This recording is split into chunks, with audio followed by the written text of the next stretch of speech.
जय हिंद दोस्तों। आज के इस इम्पॉर्टेंट लेक्चर में हम सभी डिस्कस करने वाले हैं 23 दिसंबर 2025 के करंट अफेयर्स को। तो आप इस पूरे लेक्चर को बहुत ही ध्यान से लास्ट तक जरूर देखिएगा। लास्ट में आपसे क्वेश्चन पूछा जाएगा जिसका आंसर कमेंट बॉक्स में बताना है। तो आज का पहला और इम्पॉर्टेंट क्वेश्चन है, अंडर 19 एशिया कप 2025 को किसने जीता है? आंसर हो जाएगा पाकिस्तान। तो पाकिस्तान ने भारत को हराकर अंडर 19 एशिया कप 2025 को जीता है और ये क्रिकेट का एशिया कप है, इस बात को आप याद रखिएगा।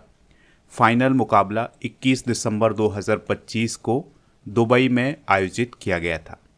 तो अगर हम पाकिस्तान की बात करें तो पाकिस्तान ने भारत को 191 रन से हराया है। पाकिस्तान ने पहले बल्लेबाजी करते हुए 347 रन बनाए थे और भारत की पारी 156 रन पर ऑल आउट हो गई थी। भारत के कप्तान कौन थे ये जरूर याद रखिएगा, आयुष मेहात्रे, और उप कप्तान कौन थे? विहान मल्होत्रा। इस पॉइंट को भी आप नोट कर लें। दोस्तों, एसीसी अंडर 19 एशिया कप के विजेताओं की अगर हम बात करें तो 1989 में इसका जो पहला विजेता बना था वो बना था भारत। तो भारत ने श्रीलंका को हरा करके इसका पहला खिताब जीता था। फिर 2003 में भी भारत ने जीता था। 2012 में भारत और पाकिस्तान संयुक्त विजेता था। 2013-14 में भारत ने जीता था। 2016 में भारत ने, 2017 में अफगानिस्तान ने, 2018 में भारत में, 2019 और 21 में भी भारत ने जीता था। 2023 में बांग्लादेश और 24 में भी बांग्लादेश और 2025 में अब भारत ने इस खिताब को अपने नाम किया है। स्पोर्ट्स करंट अफेयर्स डिस्कस करते हैं। तो आईसीसी चैंपियंस ट्रॉफी 2025 को भारत ने जीता है।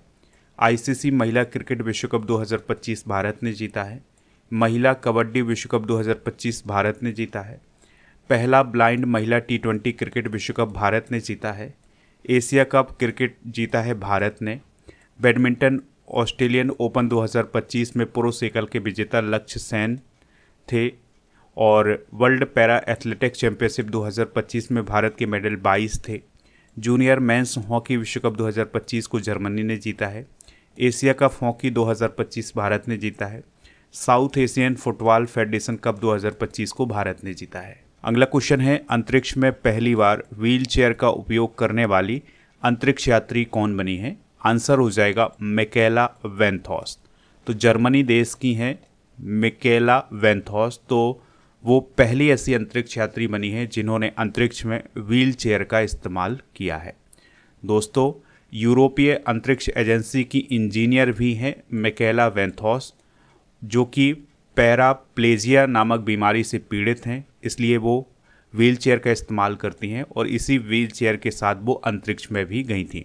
तो इस प्रकार से वो अंतरिक्ष में व्हील चेयर का इस्तेमाल करने वाली पहली अंतरिक्ष यात्री बन गई हैं। तो उन्होंने ब्लू ओरिजिन द्वारा संचालित एक सब ऑर्बिटल मिशन में उड़ान भरी थी। तो 11 मिनट में इस मिशन ने लगभग 100 किलोमीटर की ऊंचाई हासिल की थी। यानी कि ये जो मिशन था ये 100 किलोमीटर तक ऊंचाई पर गया था और फिर ये वापस आया था। कुछ इंपॉर्टेंट फैक्ट डिस्कस करते हैं। तो अंतरिक्ष में जाने वाले पहले व्यक्ति कौन है? यूरी गॉगरिन, जो कि USSR, जिसे आज हम रूस बोलते हैं। अंतरिक्ष में जाने वाली पहली महिला है वेलेंटिना तेरेस्कोवा, ये भी USSR की हैं। और अंतरिक्ष में स्पेस वॉक करने वाले पहले व्यक्ति हैं अलेक्सी लियोनोव, ये भी USSR के हैं। चंद्रमा पर कदम रखने वाले पहले व्यक्ति हैं नील आर्मस्ट्रॉन्ग, ये अमेरिका के। अंतरिक्ष में जाने वाले पहले भारतीय राकेश शर्मा हैं। और पहला उपग्रह कौन है? स्पुतनिक फर्स्ट, जो कि रूस ने लॉन्च किया था।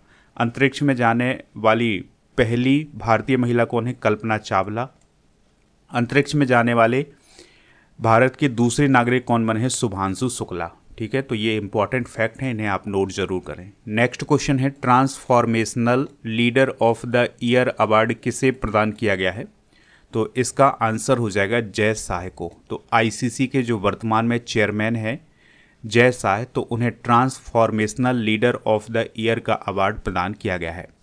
और ये जो अवार्ड प्रदान किया गया है उन्हें NDTV Indian of the year 2025 कार्यक्रम में प्रदान किया गया है। जय शाह की बात करें तो वो आईसीसी के वर्तमान में चेयरमैन हैं और ये BCCI के पूर्व सचिव भी हैं।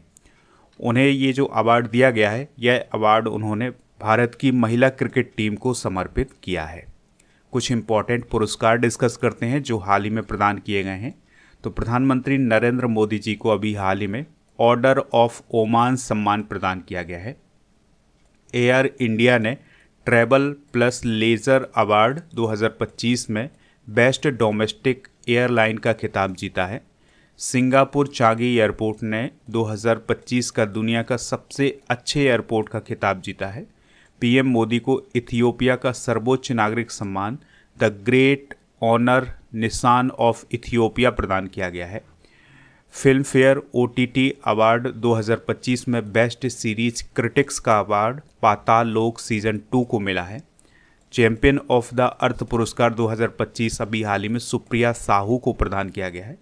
Golden Globes Horizon award Alia Bhatt को प्रदान किया गया। नेक्स्ट क्वेश्चन है T20I यानी T20 इंटरनेशनल क्रिकेट में 4000 रन बनाने वाली पहली भारतीय और पहली एशियाई बल्लेबाज कौन बनी है? आंसर हो जाएगा स्मृति मंधाना।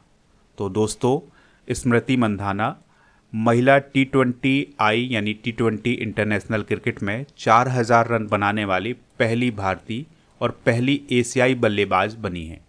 सूजी वेट्स जो कि न्यूजीलैंड की है, तो उनके बाद यह उपलब्धि हासिल करने वाली वो विश्व की दूसरी महिला क्रिकेटर बनी है। यानी T20I में 4000 रन का जो आंकड़ा है वो पार करने वाली वो विश्व की दूसरी महिला क्रिकेटर बनी है। इस बात को भी आप याद रखिएगा।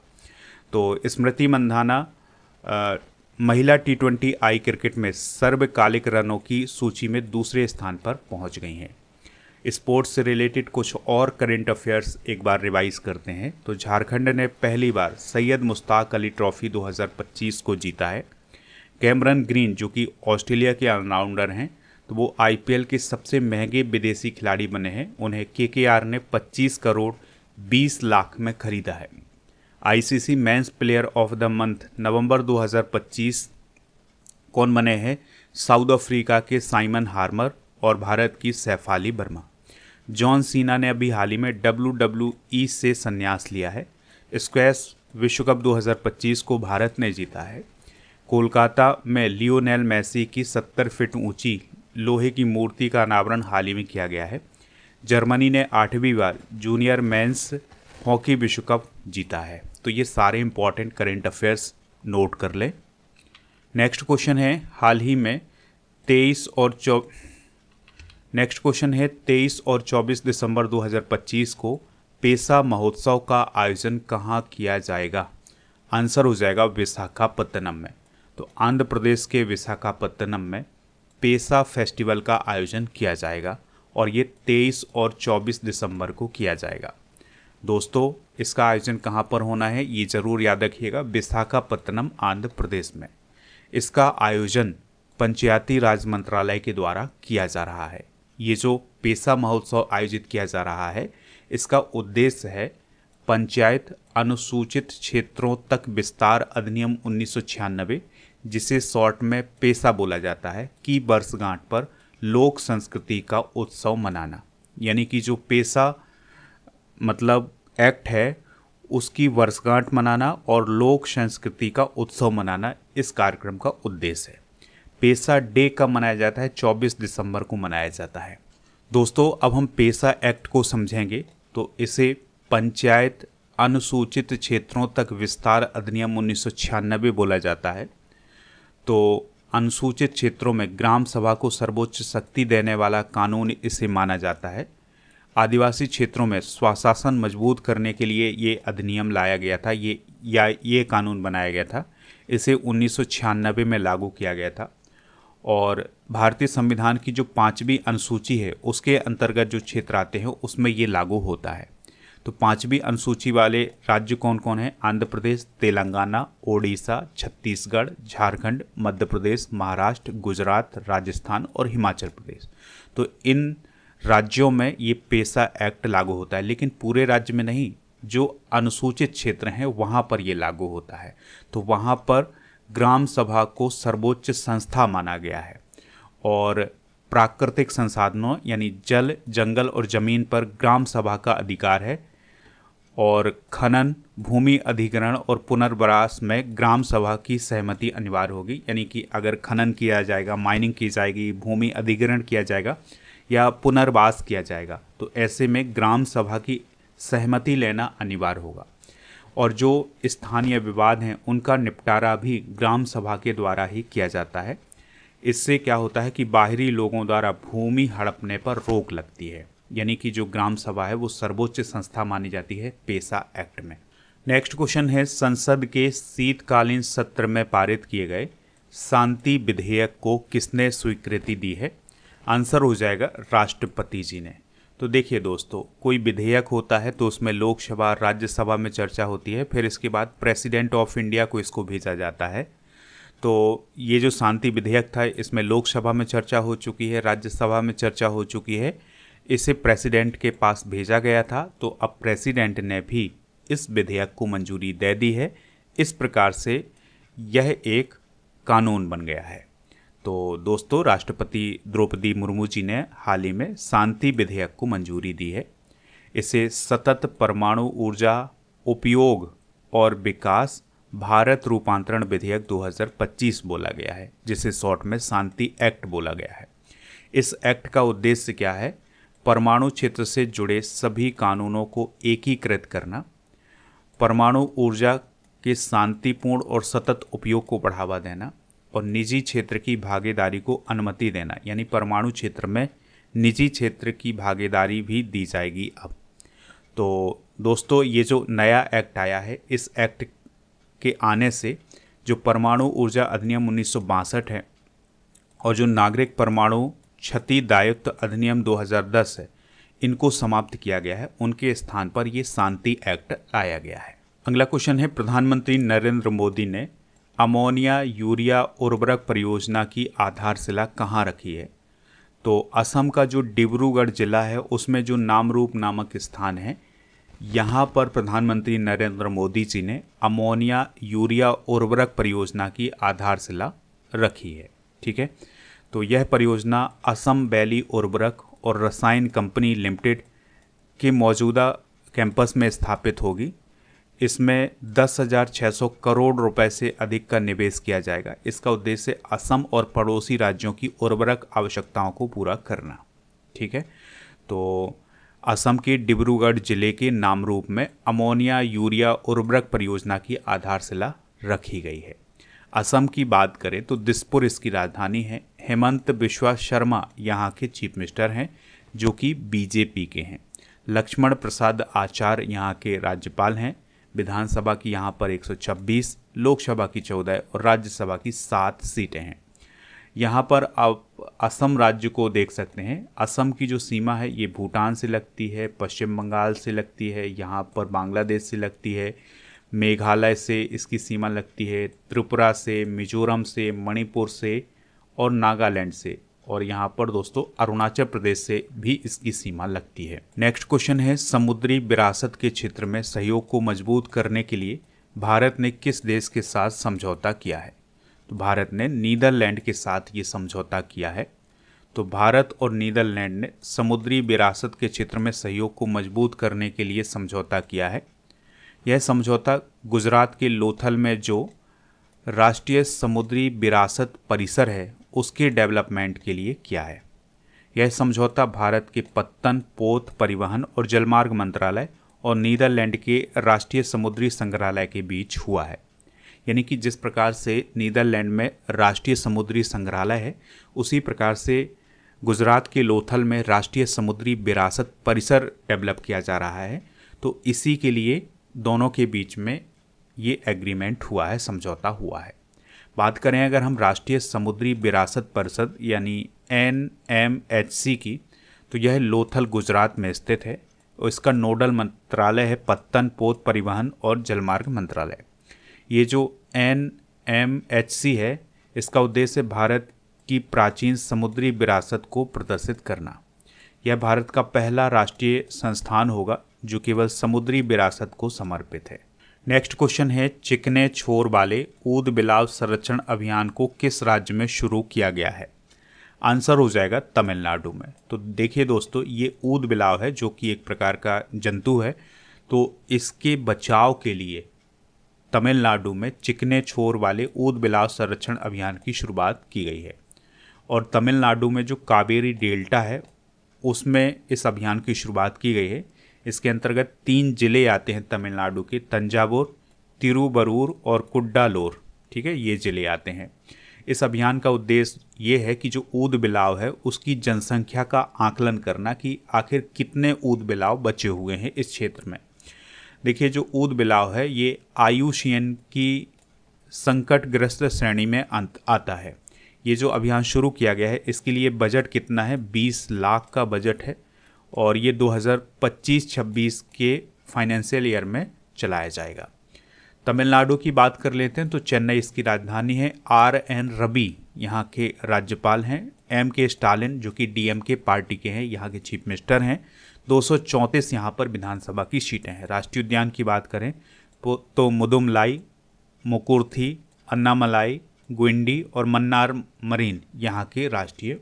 अगला क्वेश्चन है, हाल ही में नींबू के आकार का एक्सोप्लैनेट PSR J23222650b किसने खोजा है? आंसर हो जाएगा जेम्स वेब स्पेस टेलीस्कोप ने। तो दोस्तों, जो जेम्स वेब स्पेस टेलीस्कोप है ये सबसे शक्तिशाली टेलीस्कोप माना जाता है। तो इसने अभी हाल ही में एक एक्सोप्लैनेट की खोज की है जिसका नाम है PSR J23222650v। ठीक है, तो इसका नाम थोड़ा सा बड़ा है लेकिन आप इसको नोट कर लें। तो यह जो एक्सोप्लैनेट है यह पृथ्वी से लगभग 2000 प्रकाश वर्ष दूर है। यह ग्रह एक पल्सर की परिक्रमा करता है। तो पल्सर क्या होता है, जो तेज़ी से घूमता हुआ न्यूट्रॉन तारा होता है उसे पल्सर बोला जाता है। तो उसकी ये परिक्रमा कर रहा है। और इसकी संरचना की बात करें तो इसमें हीलियम और कार्बन यौगिक पाए गए हैं। आपको याद रखना है कि यहाँ ऑक्सीजन और नाइट्रोजन नहीं पाए गए हैं, यानी कि लगभग यहाँ पर नाइट्रोजन और ऑक्सीजन की उपलब्धता नहीं है। स्पेस करंट अफेयर्स को डिस्कस करते हैं तो ओमान ने पहली सैटेलाइट ओमान सैट एयरबस की मदद से हाल ही में लॉन्च किया है। गोदरेज एरोस्पेस ने इसरो को पहला मानव रेटेड L110 विकास इंजन हाल ही में सौंपा है। कुंचला कैबल रेड्डी जो कि एक भारतीय हैं को अमेरिका में 2029 के अंतरिक्ष मिशन प्रशिक्षण के लिए चुना गया है। इसरो ने 2030 तक मंगलयान 2 को मंगल ग्रह पर उतारने की घोषणा की है। भारत ने LVM-3M5 रॉकेट से सबसे भारी कॉम्बैट CMS-03 का सफल प्रक्षेपण किया था। नासा द्वारा खोजे गए पृथ्वी के दूसरे अस्थायी चंद्रमा का नाम 2025 PN7 है। भारत का पहला मानव अंतरिक्ष यान मिशन गगनयान वर्ष 2027 में लॉन्च किया जाएगा। दुनिया का पहला multi sensor EO satellite GalaxEye द्वारा हाल ही में लॉन्च किया गया है। तो दोस्तों, इस प्रकार से हमने आज के करंट अफेयर्स को डिस्कस कर लिया है। आप स्टडी करके ऐप को इंस्टॉल कर लें जिसका लिंक डिस्क्रिप्शन बॉक्स में दिया गया है। यहाँ पर premium course, paid course, e-book, test series, daily current affairs की PDF, टेस्ट पास, ये सभी ऑप्शन मिल जाएंगे। तो जो टेस्ट सीरीज वाला ऑप्शन है यहाँ पर आपको 12 महीने का जो करंट अफेयर्स है उसका टेस्ट मिल जाएगा। 10,000 से अधिक GK GS के जो क्वेश्चन है उसकी टेस्ट सीरीज मिल जाएगी। कंप्यूटर स्पेशल टेस्ट आपको यहाँ पर मिलेगा। डेली करंट अफेयर्स का टेस्ट और करंट अफेयर्स का मॉक टेस्ट भी आपको यहाँ पर मिलेगा। ई-बुक वाले सेक्शन पर मंथली करंट अफेयर्स की ई-बुक, ईयरली करंट अफेयर्स की e-book, half yearly current affairs की ई-बुक मिल जाएगी। प्रीमियम कोर्स वाले ऑप्शन पर राजा गुप्ता सर का जो अर्जुन GS फाउंडेशन बैच है ये मिल जाएगा। इस बैच को अगर आप अभी ज्वाइन करते हैं तो इसमें अभी ऑफर चल रहा है, तो इसके लिए कूपन कोड यूज करना है NOV600। GK GS foundation complete online batch आपको ऐप पर मिलेगा, तो इसको भी प्राप्त कर सकते हैं। चलिए कल के करंट अफेयर्स को एक बार रिवाइज करते हैं। तो अमेरिका ने ब्लू बर्ड 6 सैटेलाइट को किस रॉकेट से प्रक्षेपित करने की घोषणा की है? तो LVM-3 रॉकेट से ये प्रक्षेपित किया जाएगा और ये 24 दिसंबर को प्रक्षेपित किया जाना है। अमेरिका ने सीरिया में ISIS के ठिकानों पर किस नाम से ऑपरेशन शुरू किया है? हॉक आई स्ट्राइक नाम से। ओमान ने अपनी कंपनियों को भारतीय नागरिकों को नियुक्त करने के लिए अधिकतम सीमा कितनी तय की है? 50%। जम्मू और कश्मीर का पहला जैन जी डाकघर कहाँ खोला गया है? एम्स विजयपुर परिसर में। केंद्र सरकार ने किस वर्ष तक पूरे देश में multi lane free flow tolling system करने का लक्ष्य रखा है? 2026। हाल ही में किस राज्य ने प्लेटफॉर्म आधारित गिग वर्कर्स पंजीकरण और कल्याण विधेयक 2025 को मंजूरी दी है? झारखंड। इजराइल ने किस देश में 2026 में अपनी एम्बेसी खोलने की घोषणा की है? फिजी। भारत का पहला वन विश्वविद्यालय कहाँ स्थापित होगा? गोरखपुर। बाडा की रिपोर्ट के अनुसार कौन सा देश डोपिंग उल्लंघन के मामले में टॉप पर है? भारत। सभासार एआई टूल किस मंत्रालय ने डेवलप किया है? तो पंचायती राज मंत्रालय ने डेवलप किया है। दोस्तों, आज के जनरल नॉलेज के पिटारे में बायोस्फीयर रिजर्व डिस्कस करेंगे। तो नीलगिरी बायोस्फीयर रिजर्व है तमिलनाडु, कर्नाटक और केरल में 1986 में स्थापना हुई थी। नंदा देवी बायोस्फीयर रिजर्व है उत्तराखंड में 1988 में स्थापना हुई थी। नोकरेक बायोस्फीयर रिजर्व है मेघालय में 1988 में इसकी स्थापना हुई थी। ग्रेट निकोबार बायोस्फीयर रिजर्व है अंडमान और निकोबार में 1989 में स्थापना हुई थी। मन्नार की खाड़ी है तमिलनाडु में 1989 में स्थापना हुई थी।